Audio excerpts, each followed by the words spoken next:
Jeff, thank you very much. Joined in studio by Congressman Greg Walden. Congressman, thanks for coming in. Good to be with you. All right, let's talk about jobs first. It seems to be on everybody's mind. A lot of Americans are frustrated. What are you telling your constituents? You know, I understand their frustration, and we've been hurting in Oregon for a long time, especially in rural Oregon. We've got some of the highest unemployment rates in the state.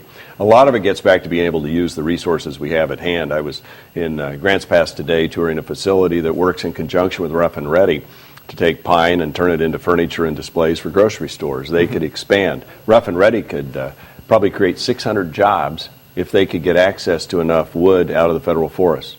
So I'm working a bipartisan way on legislation to try and get that done and provide money for our roads and schools, and we hope to be ready with it here in the next couple of weeks. So hopefully we can break through. You know, a lot of what you run into, I've asked employers around the district, what would it take to add just one more job?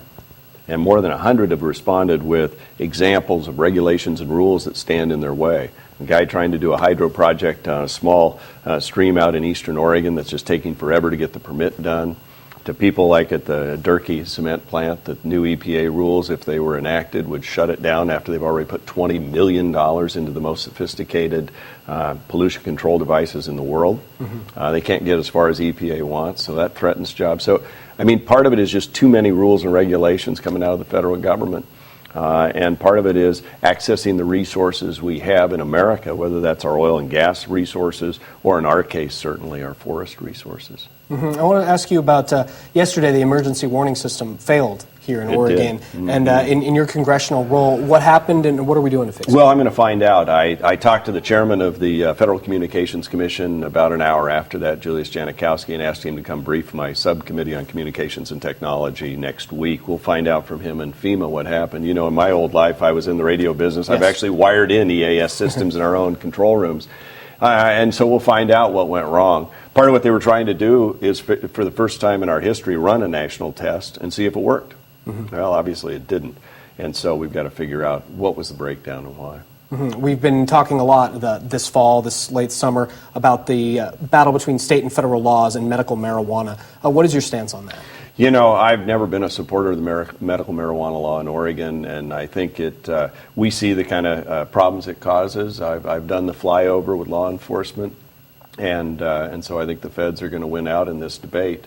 There's only certain limits the state has, and when you run up against the federal law, I think you got a problem. Okay. All right, we're going to take a quick break. We'll have much more with Congressman Walden in a moment. Stay with us.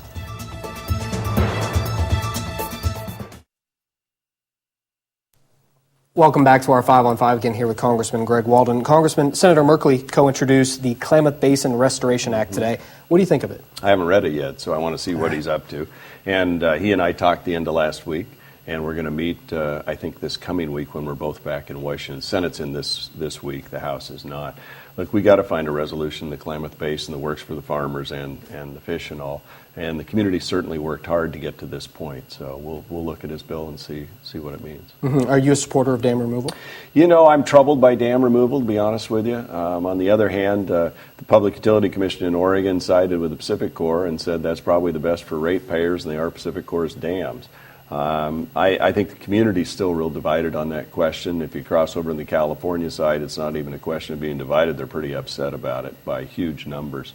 And so you've got to figure out a way through that brings some certainty. That's what I want, is certainty in the basin that gives water to the farmers. And I want to make sure whatever proposal goes forward has that and gives that and achieves that so that we can solve this problem once and for all.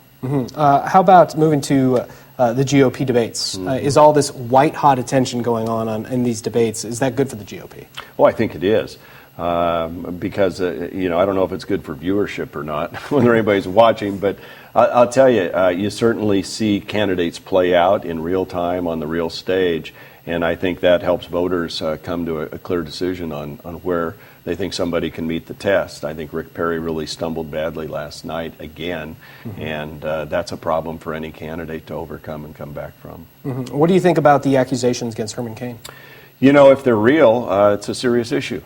It really is. And I met Herman Cain before. He spoke at our Republican conference years ago. He's an impressive entrepreneurial individual.